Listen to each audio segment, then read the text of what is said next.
Bismillahirrahmanirrahim. Assalamualaikum warahmatullahi wabarakatuh. Pemirsa MTA dimanapun Anda berada, senang bisa kembali berjumpa dengan Anda semua dalam program Rohani Hazain. Di dalam program ini kita akan membahas karya dari Hadrat Masih Maud SAW yang telah dikompilasi menjadi buku Rohani Hazain. Dan dalam episode kali ini kita akan membahas buku ke-6 dalam jilid ke-12 Rohani Hazain yang berjudul Sirajuddin Isai ke Char Soalong ke Jawabat.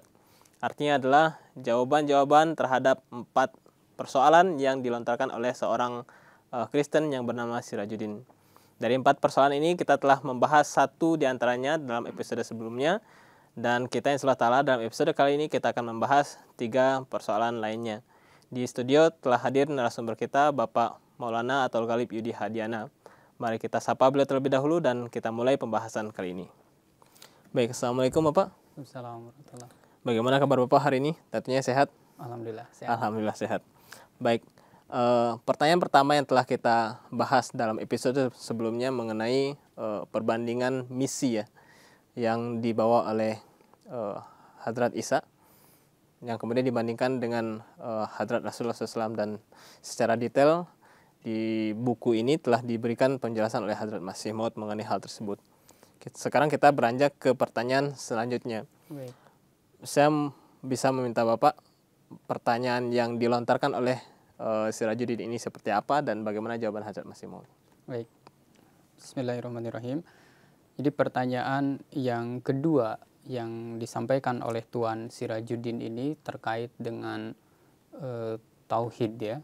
Jadi pertanyaannya saya bacakan saja. Dalam pertanyaannya beliau ini Tuan Sirajuddin menulis, jika tujuan Islam adalah untuk mengembalikan orang-orang kepada tauhid, lalu apa sebabnya pada awal Islam dilakukan jihad? Itu terjadi peperangan dengan orang-orang Yahudi yang kitab ilhaminya tidak lain mengajarkan, melainkan yang diajarkan itu adalah tauhid. Gitu. Nah, kenapa terjadi peperangan? Gitu. Sama-sama tauhid. Kemudian sambungannya, bagian kedua dari pertanyaan ini, lalu mengapa untuk keselamatan orang-orang Yahudi ataupun orang-orang lain yang menganut tauhid, nah agar mereka meraih keselamatan, dianggap perlu bahwa mereka ini menerima atau masuk ke dalam agama Islam? Nah ini pertanyaannya. Artinya memang lebih ke masalah ketauhidan ya Pak ya. Ya. Atau kita bisa lihat orang Yahudi pun dasarnya adalah ketauhidan juga. Ya. Jadi 2 poin yang disampaikan di sini adalah kenapa kita harus berjihad. Zaman Rasulullah SAW itu kenapa harus berjihad terhadap orang Yahudi? Toh mereka juga telah menganut ajaran ketauhidan juga, dan kenapa harus mengajak mereka masuk Islam? Toh mereka juga menganut hal yang sama. Ya. Kurang lebih seperti itu ya Pak ya. Bagaimana jawaban Hadrat Masih Maud mengenai hal ini? Ya, nah di sini Hadrat Masih Maud alaihissalam beliau menyampaikan cukup panjang ya jawabannya. Namun kita coba angkat atau kita coba bahas beberapa poinnya saja.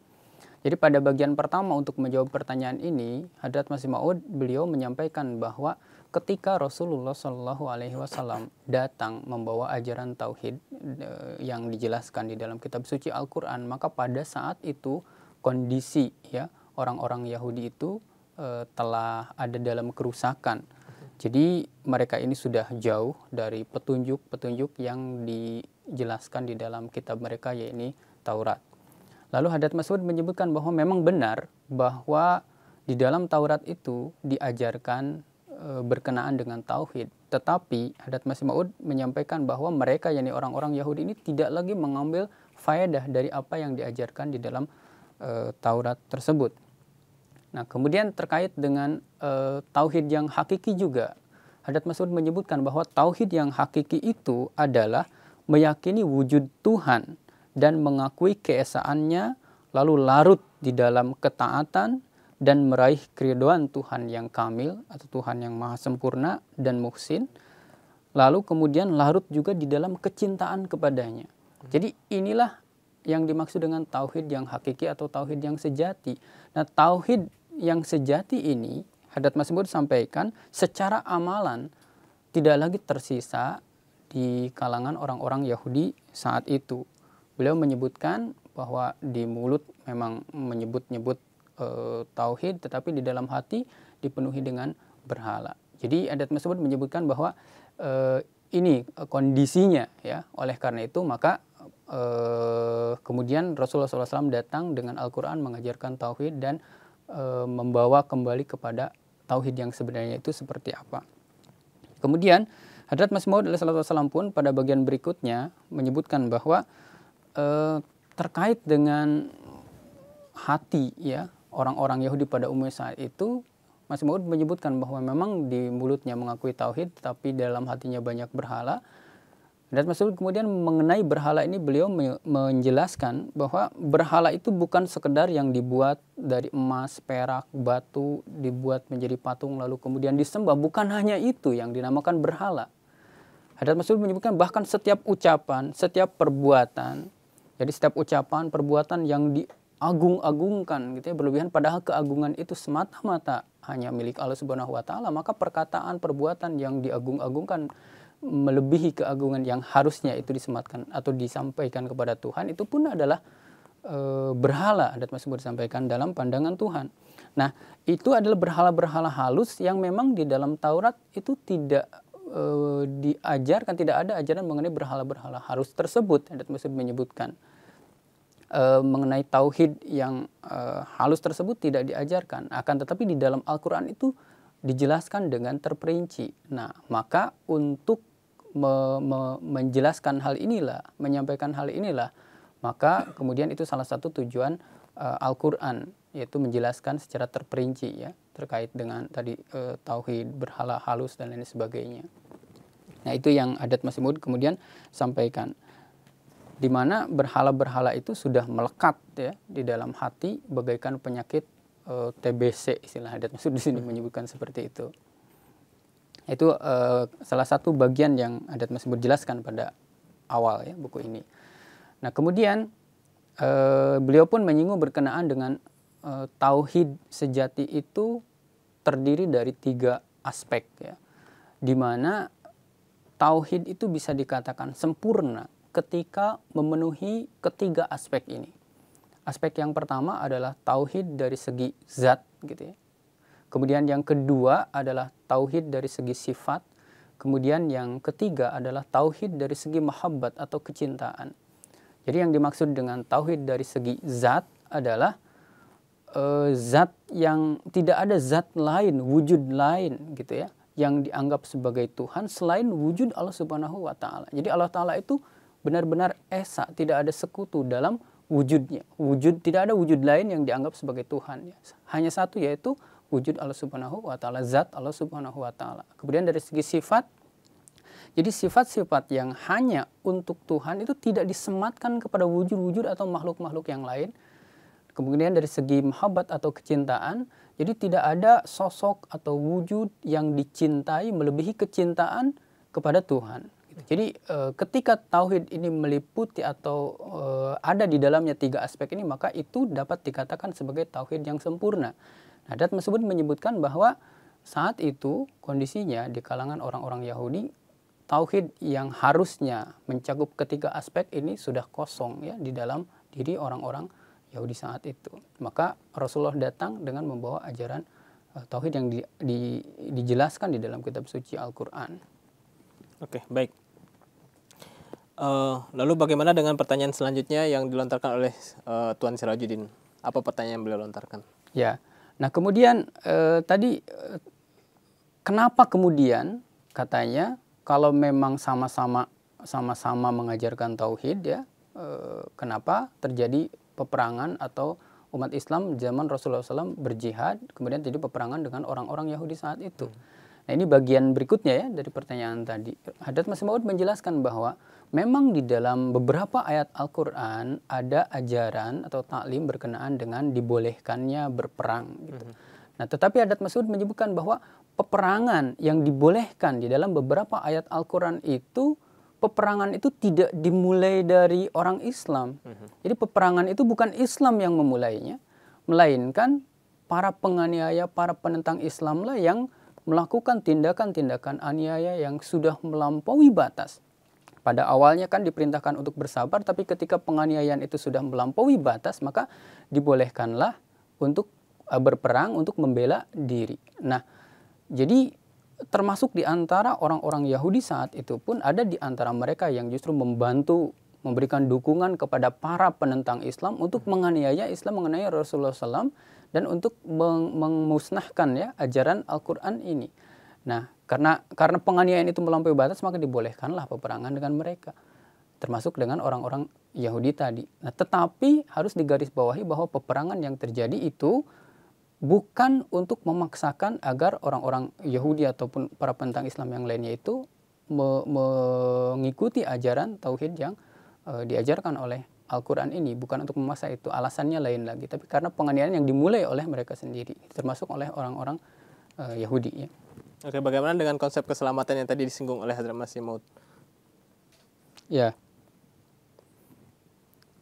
Kemudian di sini Hadrat Masih Maud menjelaskan lagi berkenaan dengan bagaimana kenapa orang-orang Yahudi ataupun para penganut tauhid untuk mendapatkan keselamatan harus masuk ke dalam Islam, harus mengikuti ajaran Islam. Nah, ini yang Hadrat Masih Maud jelaskan adalah seperti kata Hadrat Masih Maud yang telah saya jelaskan, seperti yang sudah dijelaskan, tauhid tidak lagi ada di dalam hati orang-orang Yahudi, hanya ada di dalam kitab-kitab, itu pun tidak sempurna. Nah, jadi ini alasannya kenapa kemudian untuk meraih keselamatan perlu mengikuti Islam, karena tadi tauhid yang tadi itu sudah tidak ada lagi dalam diri mereka, ada memang di dalam kitab mereka, tetapi itu pun tadi tidak lengkap, tidak sempurna seperti apa yang diajarkan di dalam kitab suci Al-Quran. Jadi karena itulah kemudian untuk meraih keselamatan perlu untuk mengikuti ajaran tauhid, perlu mengikuti ajaran yang disampaikan oleh Rasulullah melalui Al-Quran ini. Ketahuidan yang sempurna ada dalam Al-Quran seperti itu ya, kurang lebih seperti itu ya. Lalu bagaimana, tadi saya kembali lagi pertanyaan selanjutnya yang dilontarkan oleh Tuan Sirajuddin ya, kepada Hadrat Masih Maud. Apa pertanyaan yang beliau lontarkan, Bapak? Nah, ini masih terkait dengan pertanyaan yang tadi ya. Kemudian pada bagian berikutnya Hadrat Masih Maud alaihissalam beliau pun memberikan penjelasan mengapa kemudian Al-Quran itu perlu untuk diturunkan oleh Allah Subhanahu wa Ta'ala. Nah, ini terkait dengan keyakinan orang-orang Yahudi dan juga terkait dengan keyakinan orang-orang Kristen. Jadi kenapa Al-Quran perlu diturunkan adalah untuk memberikan keputusan terhadap perselisihan yang terus-menerus terjadi di antara orang Yahudi dan orang-orang Kristen berkenaan dengan sosok Al-Masih alaihissalatu wassalam. Nah, seperti apa? Sebagaimana kita mengetahui bahwa orang-orang Yahudi berkeyakinan bahwa Hadrat Al-Masih alaihissalatu wassalam, beliau ini tergantung atau terpancang di tiang salib, dan sesuai dengan ajaran Taurat, siapa yang terpancang di tiang salib itu adalah terkutuk, ya, terlaknat, dan itu membuktikan bahwa, nauzubillah ya, ini keyakinan mereka, Nabi Isa alaihissalatu wassalam itu adalah dusta. Ini pemahaman orang Yahudi. Nah, kemudian orang-orang Kristen berakidah atau berkeyakinan bahwa memang benar Hadrat Al-Masih alaihissalatu wassalam itu terpancang di tiang salib, beliau menjadi kutuk atau dalam kondisi terpancang di atas salib, tetapi itu untuk menebus kesalahan atau dosa-dosa yang dilakukan oleh umat manusia. Nah, ini dua keyakinan yang berbeda. Lalu kemudian kenapa Al-Quran perlu turun? Al-Quran perlu untuk memberikan keputusan terhadap perselisihan tersebut. Maka Al-Quran turun, di dalam salah satu ayatnya dijelaskan berkenaan dengan Nabi Isa alaihissalatu wassalam ini, ya Isa inni mutawaffika wa rafi'uka ilayya. Jadi wahai Isa, sesungguhnya aku telah mewafatkan engkau dan telah mengangkat engkau kepadaku. Jadi orang Yahudi menyebut Nabi Isa alaihissalatu wassalam itu terkutuk. Kemudian orang Kristen meyakini bahwa ya memang beliau terpancang di atas salib, terkutuk, tapi itu untuk menebus dosa atau kesalahan orang-orang atau umat manusia. Nah, Al-Quran memberikan keputusan bahwa tidak dua-duanya, tapi Nabi Isa itu memang beliau ini dinaikkan ke atas salib, tetapi beliau tidak wafat gitu ya. Ketika disalib, beliau ini sudah wafat gitu, tidak naik ke langit ya, sebagaimana diyakini oleh mereka. Jadi ini salah satu yang Hadrat Masih Maud alaihissalam jelaskan ya, terkait dengan pertanyaan yang tadi masih. Oke, baik. Artinya tadi yang kita bahas adalah mengenai ketauhidan yang bagaimana kenapa pun Islam itu mengajak Ya. Yahudi harus masuk Islam, toh mereka juga berkeyakinan terhadap ketauhidan ilahi. Poinnya adalah ketauhidan yang mereka miliki tidaklah sempurna lagi, dan hanya kesempurnaan ketauhidan itu hanya dalam Islam. Dan itulah pentingnya mereka itu untuk diajak untuk masuk Islam, kurang lebih seperti itu. Lalu bagaimana pertanyaan kedua, selanjutnya kedua yang kita bahas saat ini, apa pertanyaan dari Tuan Sirajuddin? Baik, nah pertanyaan berikutnya atau pertanyaan ketiga ya dari buku ini, saya bacakan saja. Jadi pertanyaannya, di dalam Quran, ayat-ayat manakah yang dalam ayat tersebut secara khas ya digunakan kata-kata berkenaan dengan kecintaan antara manusia kepada Tuhan atau kecintaan antara Tuhan kepada manusia. Jadi pertanyaannya seperti itu. Jadi ayat-ayat mana yang menggambarkan mengenai hubungan kecintaan antara manusia dengan Tuhan ataupun sebaliknya, yaitu Tuhan kepada manusia. Jadi dalam ayat-ayat mana? Itu pertanyaannya. Bagaimana jawaban Hazrat Masih Maud terhadap pertanyaan ini? Hazrat Masih Maud beliau memberikan jawaban yang cukup terperinci juga. Di sini kita coba sampaikan beberapa poinnya. Jadi yang pertama, pada bagian awal Hazrat Masih Maud alaihissalam beliau menyatakan bahwa hendaknya dipahami ya bahwa tujuan dari kitab suci Al-Quran ini adalah untuk menjadikan Tuhan itu sebagai sosok yang diyakini memang Tuhan itu adalah esa, ya. Tuhan itu tidak ada sekutunya, baik dari segi zatnya tadi, dari segi wujudnya, nah maupun dari segi mahabbat atau dari segi kecintaan kepadanya. Jadi Tuhan pun adalah esa, tidak ada sekutu. Artinya Al-Quran menghendaki agar Tuhan itu diyakini bahwa Tuhan adalah esa dari segi zat maupun dari segi kecintaan, agar tidak ada kecintaan yang lebih daripada kecintaan kepada Tuhan itu yang ada di dalam hati manusia. Itu yang dikehendaki oleh kitab suci Al-Quran. Ini yang pertama. Nah ini diisyaratkan kata Hazrat Masih Maud di dalam kata la ilaha illallah. Jadi tidak ada Tuhan selain Allah. Di sini ada kata ilah ya. Jadi tidak ada ilah atau tidak ada Tuhan selain Allah. Hazrat Masih Maud menyebutkan bahwa kata ilah ini adalah asal katanya dari kata walah ya, yang artinya adalah mahbub atau masyuk ya, yakni wujud yang dicintai, wujud yang dikasihi dan seharusnya itu disembah gitu ya. Nah, ajaran ini, kalimat ini hanya diajarkan di dalam agama Islam, tidak diajarkan di dalam Taurat ataupun tidak di dalam Injil gitu ya. Jadi ini hanya khas diajarkan di dalam Islam.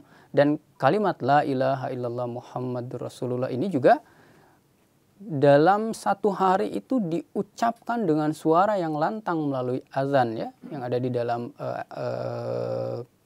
tradisi atau peribadahan umat Islam itu 5 kali sehari. Jadi ketika subuh, zuhur, asar, maghrib, isya ya, sebelum salat 5 waktu itu dikumandangkan azan, dan di situ dengan suara lantang disebutkan asyhadu alla ilaha illallah. Itu. Jadi aku bersaksi bahwa tidak ada Tuhan selain Allah.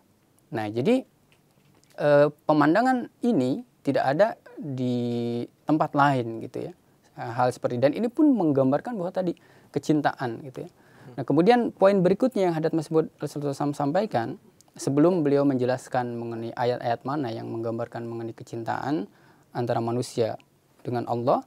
Nah beliau pun menyebutkan bahwa ini pun tergambar, jadi ajaran mengenai kecintaan yang harus ada di dalam diri manusia kepada Allah itu tergambar dari mafhum atau makna dari kata Islam itu sendiri. Hazrat Masih Maud menyebutkan bahwa kata Islam itu pun menggambarkan mahabbat atau menggambarkan kecintaan. Karena arti atau maksud daripada Islam adalah meletakkan kepala di hadapan Allah Ta'ala dan siap berkorban dengan setulus hati. Jadi Islam itu tunduk, menyerahkan diri sepenuhnya dan rela untuk berkorban. Itu mafhum atau maksud dari kata Islam. Dan tindakan untuk menyerahkan diri, rela untuk berkorban, siap untuk bahkan misalkan seperti kambing yang disembelih ketika berkorban gitu ya, rela seperti itu. Nah tindakan seperti itu tidak mungkin ada kalau tidak bersumber dari mata air kecintaan atau mahabbat, kata Hazrat Masih Maud. Kalau seseorang mencintai suatu wujud, maka dia akan rela mengorbankan dirinya untuk wujud itu. Nah inilah mafhum dari kata Islam. Jadi ketika berbicara mengenai ayat mana yang membahas berkenaan dengan kecintaan manusia kepada Tuhan, sebelum kepada ayatnya Hazrat Masih Maud menjelaskan bahwa Islam itu sendiri mengajarkan dan menggambarkan mengenai kecintaan yang harus ada di dalam diri orang terhadap Allah Subhanahu wa Ta'ala. Nah, kemudian pada bagian berikutnya, nah ini terkait dengan ayat-ayat mana gitu ya. Ini ada 3 hadat tersebut menyebutkan di sini. 1, kecintaan manusia kepada Allah.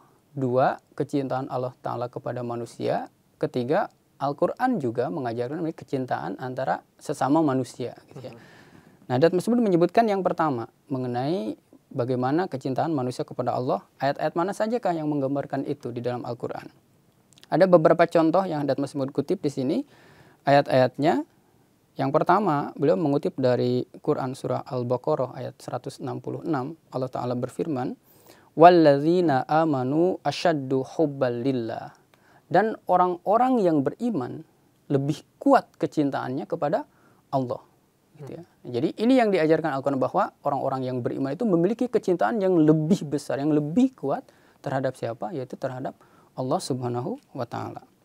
Nah, kemudian contoh ayat berikutnya berkenaan dengan kecintaan manusia kepada Allah disebutkan di dalam ayat lain, masih dalam Quran surah Al-Baqarah. Hadat tersebut menyebutkan, "Fadhkurullaha kadzikrikum aba'ukum au asyadda dzikra." Jadi ini ayat Al-Quran yang menggambarkan mengenai kecintaan manusia kepada Allah yang harus ada di dalam diri kita. Di sini perintah fadhkurullah, maka ingatlah Allah gitu ya. Kadzikrikum aba'akum, sebagaimana kalian mengingat bapak-bapak kalian. Nah, tidak cukup sampai di situ, Al-Quran mengajarkan au asyadda dzikra, bahkan lebih dari itu. Jadi kita diajarkan untuk mengingat Allah Subhanahu wa Ta'ala itu bahkan lebih daripada ingatan kepada bapak-bapak. Bapak itu kan menggambarkan sosok yang dicintai ya, secara naluriah. Seorang anak itu pasti mengingat bapaknya dengan penuh kecintaan. Nah, Al-Quran mengajarkan ingatlah Allah seperti mengingat bapak-bapak kalian, bahkan lebih dari itu. Kemudian contoh ayat yang ketiga, hadat tersebut menyebutkan terkait dengan kecintaan manusia kepada Allah yang harus ada di dalam diri orang-orang. Nah, di sini ayatnya, "Kul inna sholati wa nusuki wa mahyaya wa mamati lillahi rabbil alamin." Jadi artinya adalah, katakanlah sesungguhnya sholatku, pengorbananku, hidupku, dan matiku lillahi rabbil alamin, adalah untuk Allah, Tuhan semesta alam. Jadi seluruh yang ada di dalam dirinya itu semata-mata adalah untuk Allah. Ini pun menggambarkan mengenai kecintaan manusia kepada Allah Subhanahu wa Ta'ala. Gitu ya. Oke, pertanyaan terakhir yang dilontarkan oleh Tuan Sirajuddin apa Bapak? Ini bagian terakhir yang beliau sampaikan, dan bagaimana jawaban Hadat Masih Maud mengenai ini? Bisa secara singkat Bapak. Baik, ya pertanyaan yang terakhir, ya sebelum kepada pertanyaan yang terakhir, satu poin lagi tadi berkenaan dengan lalu bagaimana kemudian kecintaan Allah Subhanahu wa Ta'ala kepada manusia. Di sini Hadat Mas'ud mengutip salah satu ayat, yaitu wama arsalnaka illa rahmatan lil alamin, dan tidaklah kami mengutus engkau kecuali sebagai rahmat bagi seluruh alam. Engkau di sini adalah Rasulullah Shallallahu Alaihi Wasallam. Rahmat itu adalah kasih sayang, gitu ya. Jadi karena Hadat tersebut menjelaskan, karena Allah Subhanahu Wa Taala itu memiliki kasih sayang, atau Allah Taala itu mencintai seluruh alam, maka kemudian Allah Subhanahu Wa Taala mengutus Rasulullah Shallallahu Alaihi Wasallam. Nah, seluruh alam ini mencakup keseluruhan, tidak hanya orang-orang yang baik, bahkan orang fasik, orang berdosa juga itu termasuk, karena kan seluruh alam. Jadi bagaimana kasih Allah kepada orang-orang yang berdosa, yaitu ketika Allah Ta'ala mengasihi orang-orang yang berdosa, yang Allah Ta'ala lakukan adalah Allah Ta'ala mengutus Rasulullah Shallallahu Alaihi Wasallam dengan membawa ajaran Al-Quran, agar membimbing mereka dengan Al-Quran sehingga mereka selamat daripada kejahatan atau keburukan atau dosa-dosa mereka. Nah, ini berbeda dengan apa yang diyakini atau diajarkan di dalam agama Kristen. Jadi kasih yang Allah Tuhan itu miliki atau berikan kepada manusia itu ya dengan menjadikan putranya sendiri terkutuk, lalu menimpakan kutuk atas dosa orang-orang yang berdosa kepada putranya sendiri. Nah, ini berbeda gitu. Nah, ini yang dijelaskan oleh Hadat Mas'ud berkenaan dengan ajaran kecintaan ya Allah Ta'ala kepada manusia. Nah, kemudian pertanyaan yang terakhir disebutkan di sini bahwa Tuan Sirajuddin menulis Yesus yaitu Hadrat Al-Masih alaihissalam mengatakan tentang diri beliau, "Datanglah kepadaku kalian yang lelah, Aku akan memberikan ketentraman. Aku adalah cahaya. Aku adalah jalan. Aku adalah kehidupan dan kebenaran. Pertanyaannya kemudian, apakah ada pendiri Islam menyebutkan kalimat-kalimat seperti itu untuk diri beliau sendiri? Lalu jawaban Hadrat Masih Maud alaihissalam, beliau menjelaskan bahwa di dalam kitab suci Al-Quran, Allah Ta'ala jelas berfirman, salah satu ayat Al-Quran yang dikutip beliau di sini, Kul in kuntum tuhibbunallaha fattabi'uni yuhibbukumullah. Gitu ya. Jadi katakanlah, jika kalian mencintai Allah, fattabi'uni, maka ikutilah aku. Aku di sini siapa? Yaitu Rasulullah Shallallahu Alaihi Wasallam. Maka sebagai akibat dari mengikuti Rasulullah SAW dengan sebenarnya, apa yang akan didapat? Yang akan didapat adalah yuhibbukumullah. Maka Allah pun akan mencintai kalian. Nah, Hadrat Mas'ud menyebutkan bahwa ini kalau dilihat dibandingkan dengan kalimat-kalimat Hadrat Al-Masih tadi, ini lebih unggul. Karena apa? Karena di dalam Al-Quran diajarkan bahwa dengan mengikuti Rasulullah SAW, maka manusia itu akan menjadi wujud yang dicintai oleh Allah Ta'ala. Dan kedudukan atau makom apalagi yang lebih tinggi daripada makom ketika seorang manusia sudah mencapai derajat di mana dia dicintai Allah.